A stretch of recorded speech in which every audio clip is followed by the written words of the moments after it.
Hey there, guys. Hey, ladies and gentlemen. Mr. JK here. Welcome to the next video in this lineup. The USA Broad Street Bullies versus the USSR Red Army, the real miracle on ice, by the Fat Files.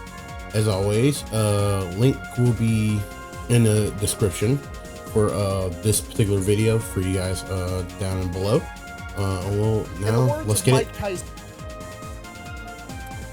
Let's get into it in 3, 2, 1. In the words of Mike Tyson, everybody's got a plan until you punch him in the face. Voy a la playa, había subido la marea. Yeah, that's about right. Yeah, I couldn't agree. Yeah, I couldn't agree more. It's like everybody's got a plan until something hits them in the face. Yeah. Today we're talking about the Cold War on Ice. Ladies and gentlemen, one of my favorite movies of all time is the Disney movie Miracle. If you've never seen it, the quick and dirty synopsis of the entire movie. I was like, I've never even heard of that one. What? Is basically the Soviet Union Red Army hockey team was undefeated for like ever. They'd won all the Olympic medals. They were winning all the world titles. They were absolutely the best hockey team on the planet, allegedly. Yet the 1980s American Olympic hockey team managed to band together a bunch of college students, and they somehow managed to pull off the miracle on ice by, shedding their egos and coming together to work as a team to beat the Soviet Red Army hockey team. It's a great movie. It's very inspiring. It's got a real Disney appropriate message, but in that movie, they're showing off all the highlights of the Russians, and the coach is explaining how undefeatable this Russian hockey team is. And part of that movie, they go in to explain how the Soviets keep coming over every single year and playing all the American NHL professional teams, and they beat up on them too. Why? But what the movie fails to mention, and probably because it does not have a Disney appropriate message, is that there was one NHL hockey team that not only did not get beat up by the Soviet Red Army team, but whooped their ass so bad that they tried to quit mid-game, and then they had to force them to come back out and continue playing. Okay, we got ourselves a story, ladies and gentlemen. You had my curiosity, but now you have my attention. I mean, me myself, I'm not too big of a sports dude. Like, my avenue is more like video games and stuff like that. But like, yeah, this sounds like a real story and a real bit of a head scratcher. All right, I see what you. I'm picking up what you're putting down. Let's see What did he say? Hear it out. And that team is the 1976 Philadelphia Flyers, aka the Broad Street Bullies. Our sponsor. Let's just take a moment to like actually just understand that, like, the Broad Street Bullies. This video is brought to you by Henson's Shaving. Buh! Why is a guy with a beard promoting a razor company? Buh! Because I gotta separate my beard from my chest hair somehow, homie. Okay, the chest hair is connected. True. It's like, we can use those things for more than just facial hair, right? Brother. Connected to the belly hair, which is connected to some other hair that goes up my back, and then it goes to my head, and then I'm not gonna walk around my whole life living like a circle of hair, okay? Anyways, Henson's Shaving, family-owned precision machining company that was originally making parts for like NASA and the aerospace industry. And then one day they're like, what if we just precision machined a razor that was super nice that you could buy one time, it would last you your whole life, and then instead of buying $18.99 Gillette. Oh, by the way, in case anybody doesn't know this, I never skip his ads. The reason for it is because, one, even if I don't check these things out, you guys can check them out. And two, I'm paying respects a little bit too.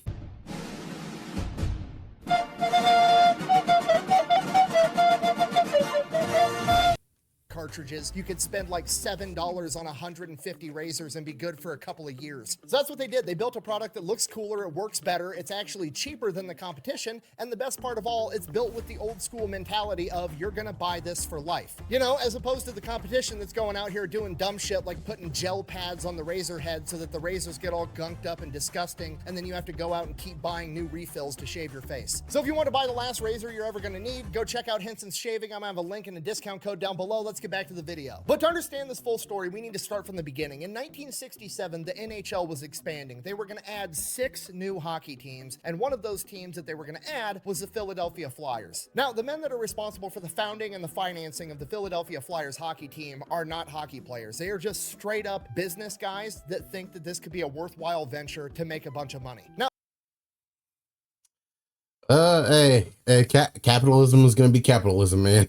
Yeah, that's pretty true. That's true, and yeah, that's true. this might not seem really important, but it actually is the most important part of the story, and it changes the face of hockey as we know it, because you have to realize at the upper echelons of management at this team, there's nobody that's actually in it for the love of the sport, okay? They're all in it for money, and the money comes from winning. Okay, Yeah, that's anything nowadays, but yeah. not picking up what I'm putting down. I'm trying to tell you the Philadelphia Flyers is going to have some real loose morals when it comes to how that winning gets done. Okay, tradition, sportsmanship, put all that shit off to the side. We're trying to make money. End of story. Bye-bye. See you later. I'm talking about this.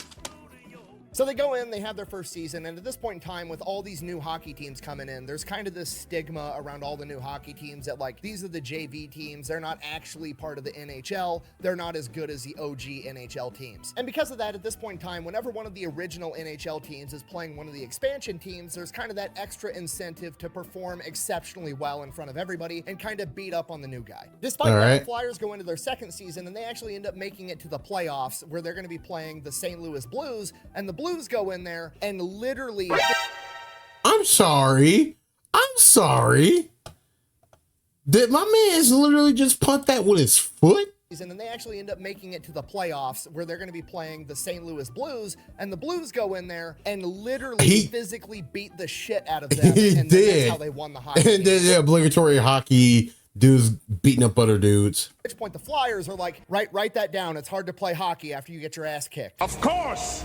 So at this point, the Flyers management proceeds to do what I can only describe as essentially building the Monstars from Space Jam. Pipsqueaks just turned into superstars. Suffering succotash.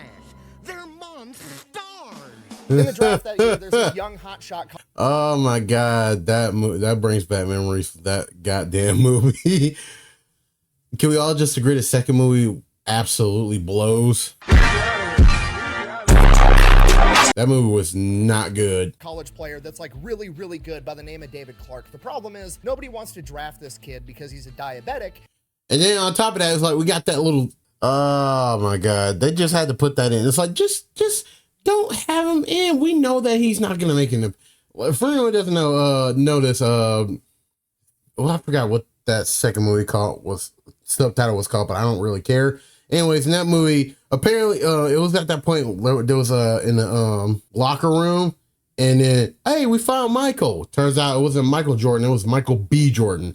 Man, it's like on top of not being able to get Michael Jordan in the movie, because I'm pretty sure he didn't want to. We won't really know what the true reason as to why he didn't do it is, but the word on the street is the reason he didn't want to do it is because it was just a corpo.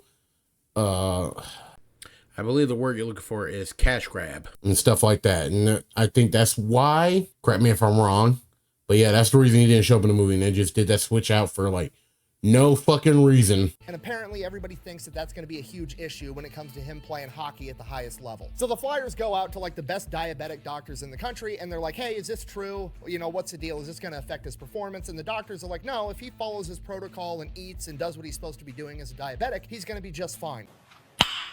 Nice. So the Flyers draft him. So now the Flyers have their star. They have their Peyton Manning. They have their Brett Favre. Okay. And the best part is he's got an axe to grind because no other team was willing to stick their neck out for him. So this dude is 100% going out there with a point to prove. So now the yeah, every story starts like that.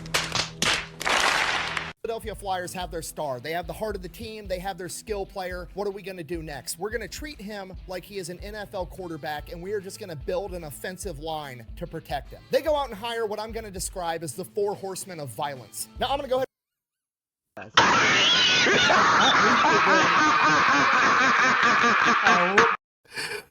No, we don't got the 4 horsemen of the apocalypse. No, we got the 4 horsemen of violence.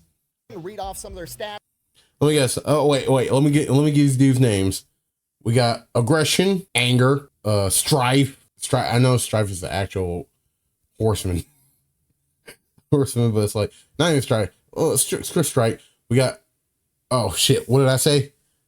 Ah, fuck it. We'll continue. Yo, so we got those two.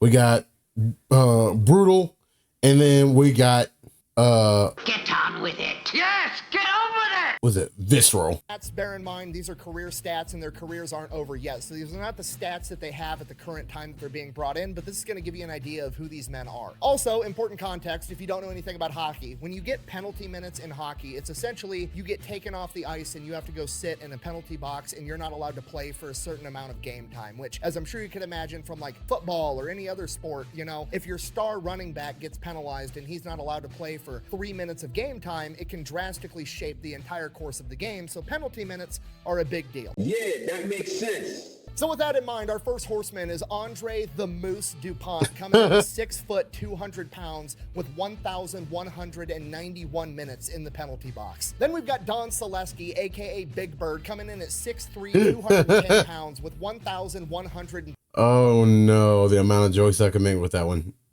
Jokes? What? Okay.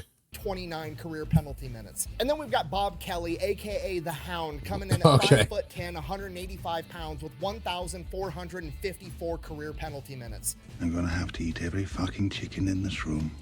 You're gonna die for some chickens. Someone is. And then we have our headliner, David Schultz, aka The Hammer, coming in at 6'1", 185 pounds with 2,294 career penalty minutes. Okay, this man still has the record for the most amount of penalty time in a single season at 472 minutes. 8 My hours God. of penalty time Stop it.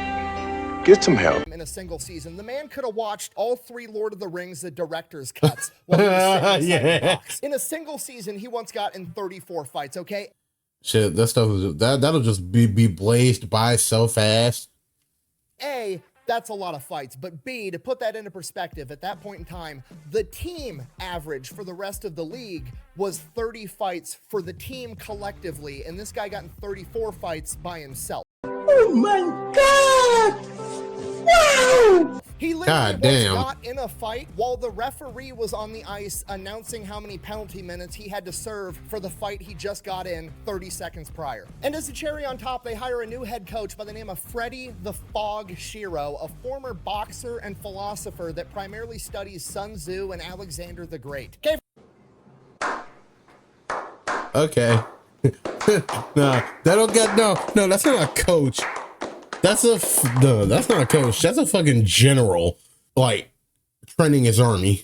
If you're not picking up what I'm putting down, the Philadelphia Flyers are basically just planning to go to war, and David Clark is probably the safest man in the NHL at this point. So for the next couple of seasons, the Flyers go out and they literally just start beating the shit out of the enemy team, so much so that they almost immediately get the nickname the Broad Street Bullies, and all the other teams and their fan bases hate the Philadelphia Flyers. It gets so bad that there's like actually newspaper articles and shit where the newspaper is telling locals from different cities whenever the Flyers show up for an away game, the Philadelphia Flyers are coming. Lock up your wives and kids.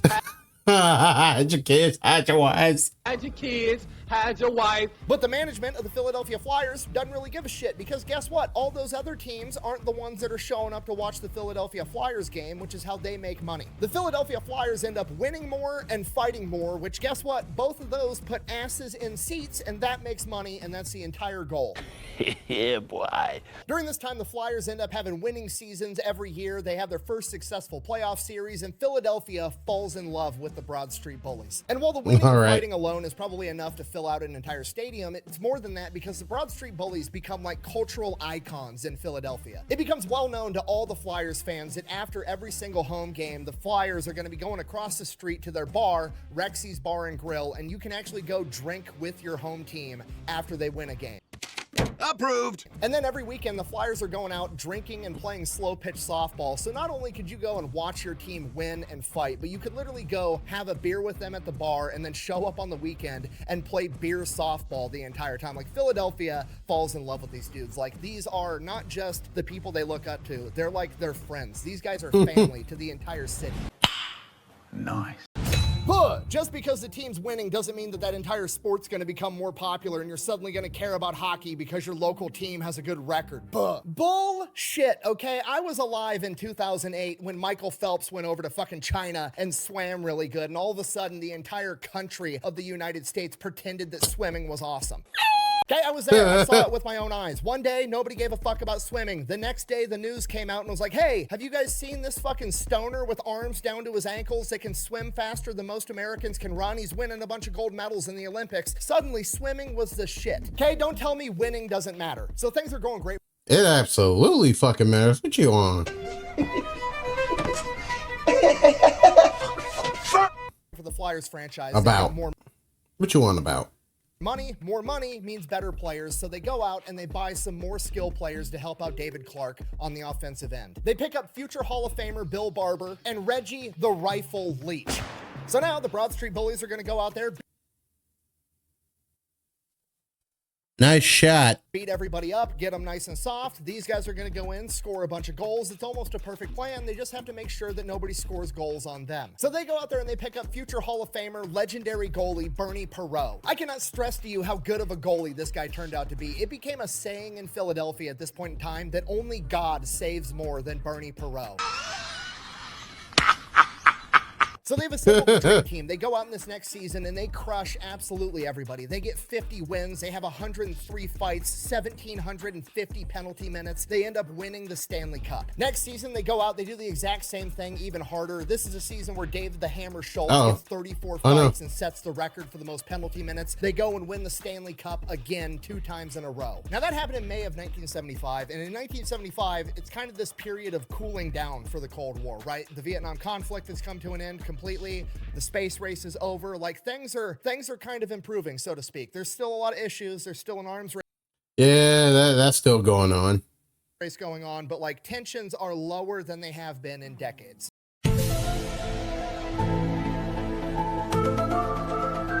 And because of this, the governments of America and the Soviet Union allow the Soviet Red Army hockey team to come over to America to have some exhibition matches with professional NHL teams. These are not treated like exhibition matches, okay? These are the most important games on the planet right now. This is capitalism versus communism on ice. Oh, nice. The Soviet team is absolutely stacked. Every single person on this team has at least one, if not multiple, Olympic gold medals. They all have like 5 or 6 world championship titles. They're a good hockey team. Yeah, I was like, yeah, that's some good ass stats. Much as it pains me to say that, but it's the truth. He said it! He said it! So in December of 1975, the Red Army team comes over to America and beats the New York Rangers 7-3. A couple weeks later, January 8th, 1976, they play the Boston Bruins, complete blowout 5-2. And now the only team they have left to play 3 days later on January 11th, 1976, is the Philadelphia Flyers, the back-to-back Stanley Cup champions, and the entire world is watching. People that don't even know hockey, understand it, or have ever cared about hockey in their entire lives are tuning in to watch this game. This is a cultural event. People that have never cared about hockey in their entire lives are let's get it on. Suddenly Philadelphia Flyer fans. People that have watched hockey their entire lives, that have hated the Philadelphia Flyers for years because they are the villains of the NHL, are now suddenly rooting for the Philadelphia Flyers. They're no longer the villains. They are the anti-heroes that America needs to go out and shut down the Soviet Red Army team. Big problem, elephant in the room, Bernie Perreault, our goalie, is hurt and he's not going to be able to play this game. Oh, no. No. Wait.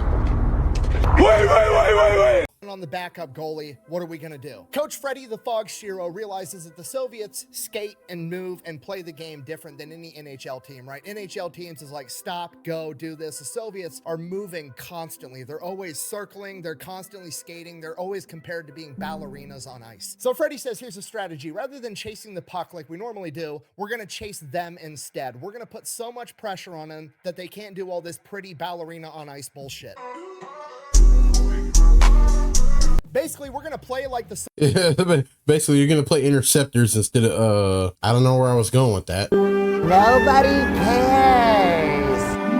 Soviets play, but more violent, and in doing so, we're gonna drag them down to our level. Violence is not the answer, it's the question. The answer is yes, okay? It makes perfect sense. If we control the puck the entire time, they're not allowed to shoot. It doesn't matter who we have guarding the net. Do you know what's better than having really good body armor and getting shot? Not getting fucking shot. If we win, I'm going to be sky high, and if we lose, I think it'll be worse than dying. Oh my God.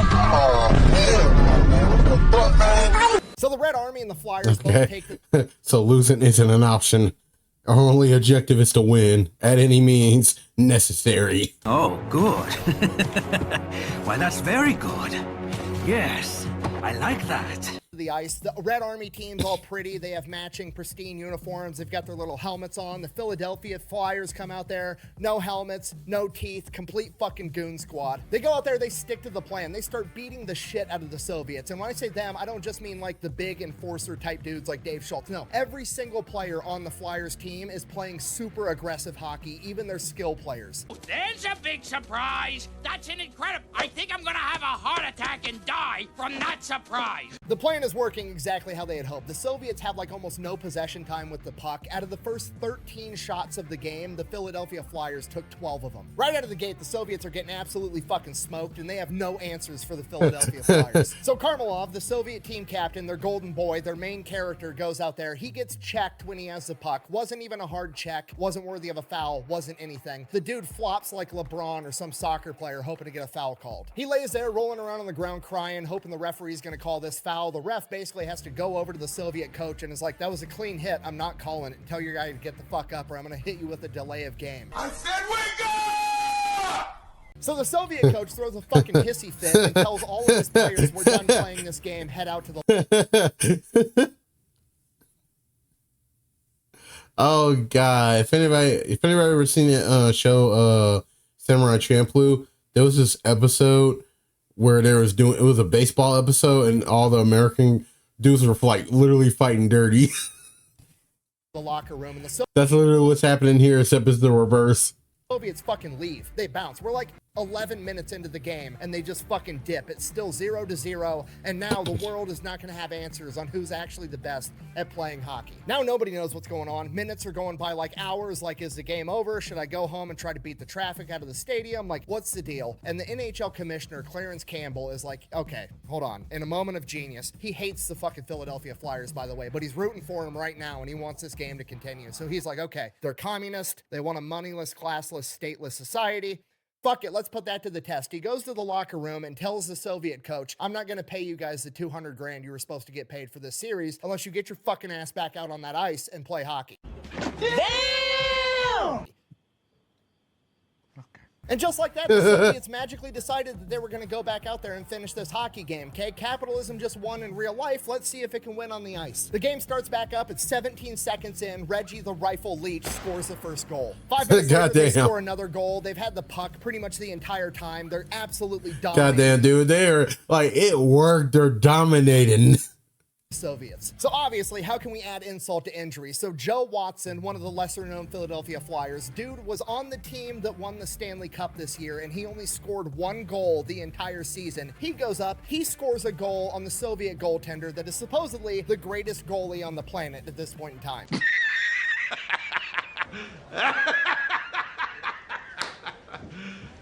You serious? Everybody in the stadium except for the Soviets, the crowd, the Flyers themselves, goes absolutely fucking nuts. He goes back up to the bench and Freddie the Fog tells him, you just set Soviet hockey back by 20 years. After that, the Soviets do manage to squeak 1 goal in there past the Flyers, so they immediately return the favor, scoring a 4th goal. The game ends 4-1. The Flyers dominated the entire time. The Flyers took 49 shots and the Soviets only got to take 13. In the post- Goddamn, dude. Looks like bullying does work out. interview, David Clark, the captain for the Philadelphia Flyers and the MVP that year, rolls up, no helmet, no front teeth, and says, just so we're all on the same page, this doesn't prove that North American style hockey is better than Soviet hockey. This proves that the Philadelphia Flyers are better than their best. And that's hey, I'll take that. Probably why Disney didn't want to cover this in the movie. It's not the heartwarming, inspiring little tidbit about, oh, it's not about winning or losing, it's about how you play the game. No, this is a story about how sometimes violence is effective and being the bigger bully fucking works. Thanks for watching. Best way to support the channel is go buy some merch over at thefatelectrician.com. Quack bang out. All right.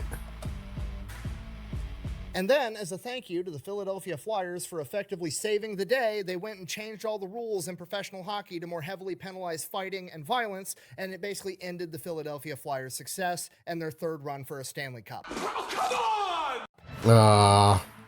Of course. All right, ladies and gentlemen, that is the end of the video. Thank you all for joining me, and I'll see you all next time. Peace.